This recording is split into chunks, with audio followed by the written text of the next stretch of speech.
ભાવનગરના નવાપરામાં જે ફાયરિંગ થયું હતું એ ફાયરિંગ કેસમાં પોલીસની સૌથી મોટી કાર્યવાહી અત્યારે ખાસ પ્રકારે જોવા મળી રહી છે। ફાયરિંગ કેસમાં વલ્લી હાલારીનું નામ જે છે તે હાલ સામે આવી રહ્યું છે। તપાસ દરમિયાન આરોપિતો હાથ ન લાગ્યા, પરંતુ ચોંકાવનારી વસ્તુઓ જે છે તે એ ઘરોમાંથી મળી આવી છે। વન વિભાગને જાણ કરતા તપાસમાં વન વિભાગ પણ જોડાયું છે।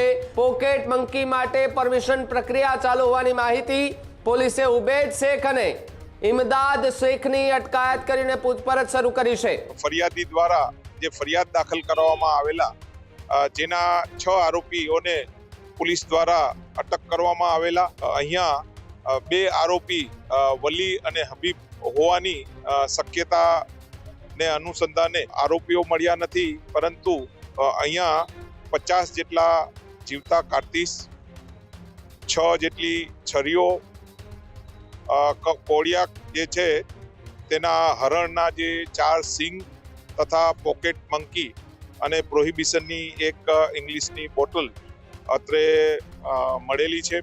વન્ય પ્રાણીના અવશેષો જેવા કે કાળિયારના શિંગડા મળતા અમને જાણ કરેલી, જે બંનેને જપ્ત કરી વન વિભાગના કબજામાં રાખવામાં આવેલ છે। વાંદરો માટે એક્ઝોટિક સ્પીસીસ છે, તે પરમિશન લઈને રાખી શકે। 7 વર્ષની જોગવાઈ છે સજાની મેક્સિમમ, અને અમારી તરફથી જે કંઈ ધોરણસરની કાર્યવાહી હાથ ધરવામાં આવે અમે કરશું। હજુ સુધી તમે અમારી ચેનલને સબસ્ક્રાઇબ નથી કરી તો અત્યારે જ ન્યૂઝરૂમ ગુજરાતને સબસ્ક્રાઇબ કરો, ફેસબુક અને ઇન્સ્ટાગ્રામ પર ફોલો કરો।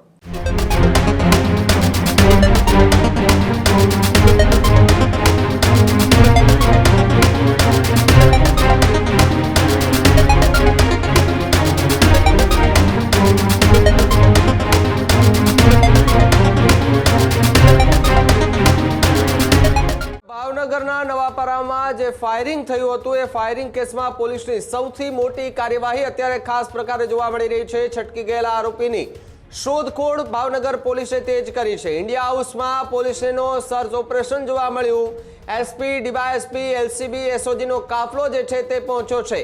ફાયરિંગ કેસમાં વલ્લી હાલારીનું નામ જે છે તે હાલ સામે આવી રહ્યું છે। હાલારી બંધુઓને શોધવા તલાશી જે છે તે પોલીસે હાથ ધરી છે। ઉબેદ શેખના ઇન્ડિયા હાઉસમાં તપાસ કરવામાં આવી, જ્યારે તપાસ દરમિયાન આરોપિતો હાથ ન લાગ્યા, પરંતુ ચોંકાવનારી વસ્તુઓ જે છે તે એ ઘરોમાંથી મળી આવી છે। તપાસ દરમિયાન વિદેશી પોકેટ મંકી જે છે તે મળી આવ્યું। કાળિયાર હરણના 4 શિંગડા જે છે તે પણ મળી આવ્યા છે। વન વિભાગને જાણ કરતા તપાસમાં વન વિભાગ પણ જોડાયું છે। 50 જીવતા કારતીસ જે છે તે પોલીસને મળ્યા છે, જ્યારે છરીઓ અને વિદેશી દારૂની બોટલો પણ મોટી માત્રામાં મળી આવી છે। ગેરકાયદેસર સામગ્રીને લઈને વધુ તપાસ હાથ ધરવામાં આવી છે, જ્યારે પોલીસે તમામ મુદ્દામાલ જપ્ત કર્યો છે। પોકેટ મંકી માટે પરમિશન પ્રક્રિયા ચાલુ હોવાની માહિતી પોલીસે ઉબેદ શેખ અને ઇમદાદ શેખની અટકાયત કરીને પૂછપરછ શરૂ કરી છે। ફાયરિંગ કેસમાં વધુ ખુલાસા થવાની આગામી સમયમાં શક્યતાઓ છે, જ્યારે ગેરકાયદેસર જે પ્રાણી પક્ષી જે રાખવાના હોય એ લોકો ત્યાં એમનો રાખતા હતા। જો આ જે છે એ મંકીને ત્યાં રાખવામાં આવ્યું હતું, જો કે અત્યાર સુધી કેમ કોઈને એ ખબર ન પડી કે અહીંયા આ પ્રકારના પ્રાણીઓ રાખવામાં આવે છે। જે શિંગડાઓ ત્યાંથી મળ્યા હરણના, એ શિંગડાઓ ક્યાંથી લાવવામાં આવ્યા હતા, કોણ લઈ આવ્યું હતું, તેને લઈને પણ હાલ જે છે તે સવાલ મોટો ઊભો થતો જોવા મળી રહ્યો છે। જ્યારે કાળિયારના જે સિંગ મળતા જ વન વિભાગને પણ જાણ કરવામાં આવી હતી, અને વન વિભાગ ઘટના સ્થળે પહોંચી હતી, અને જે કાળિયારના શિંગડા છે મંકી જે છે તેને પણ કબજે કરીને હાલતો તપાસ હાથ ધરી છે। આજે નીલમબાગ પોલીસ સ્ટેશનના નવાપરા વિસ્તારમાં સવારે ફાયરિંગનો બનાવ બનેલ, જેના કામે ફરિયાદી દ્વારા જે ફરિયાદ દાખલ કરવામાં આવેલા જેના 6 આરોપીઓને પોલીસ દ્વારા અટક કરવામાં આવેલા, અને આજે અહીંયા 2 આરોપી વલી અને હબીબ હોવાની શક્યતા ને અનુસંધાને માનનીય એસપી સાહેબની સીધી દેખરેખ હેઠળ આજે તકશ્રી તથા એલસીબી, એસઓજી અને પેરોલ ફળના સ્ટાફ સાથે અહીંયા રેડ કરતા આરોપીઓ મળ્યા નથી, પરંતુ અહીંયા 50 જેટલા જીવતા કારતીસ, 6 જેટલી છરીઓ, કોળિયાક જે છે તેના હરણના જે 4 સિંગ તથા પોકેટ મંકી અને પ્રોહિબિશનની એક ઇંગ્લિશની બોટલ અત્રે મળેલી છે.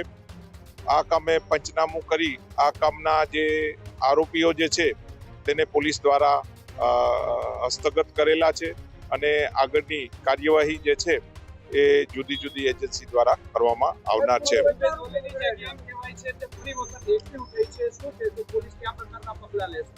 આ કામે હાલમાં જે રેડ દરમિયાન જે જીવતા કારતીસ જે છે તે મળેલા છે, તો તેના કામે જે આર્મ્સ એક્ટ હેઠળ ગુનો નોંધવામાં આવશે અને આ ક્યાંથી લાવ્યા, એની પરમિશન છે કે નહીં, એ બાબતે ઊંડી તપાસ હાથ ધરવામાં જે છે આજે 2 આરોપીઓને પોલીસ દ્વારા અટક કરવામાં આવેલા છે. હા, એ જે અત્યારે હાલમાં જે છે એ જીવતા કારતીસ છે તેની જે પૃથ્થકરણ કરી અને ઓફિશિયલી આપને જે છે જાણ કરવામાં આવશે.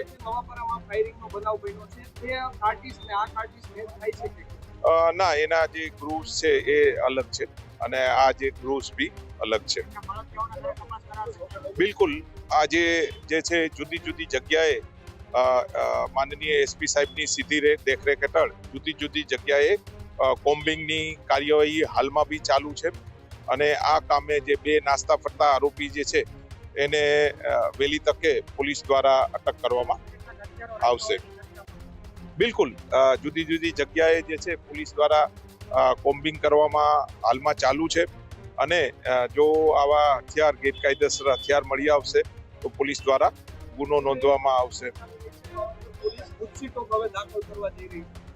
નહીં, ગુજસીટોક જે છે તે આ જે છે ગુનાઓ જો એના વિરુદ્ધ આ રીતની હોય તો એ વન ટાઈપ ઓફ એક સિન્ડિકેટનો ગુનો છે, તો એ બી જો હોય તો એ બી પોલીસ દાખલ કરવા કટિબદ્ધ છે જો સિન્ડિકેટ આમાં માલુમ પડે તો.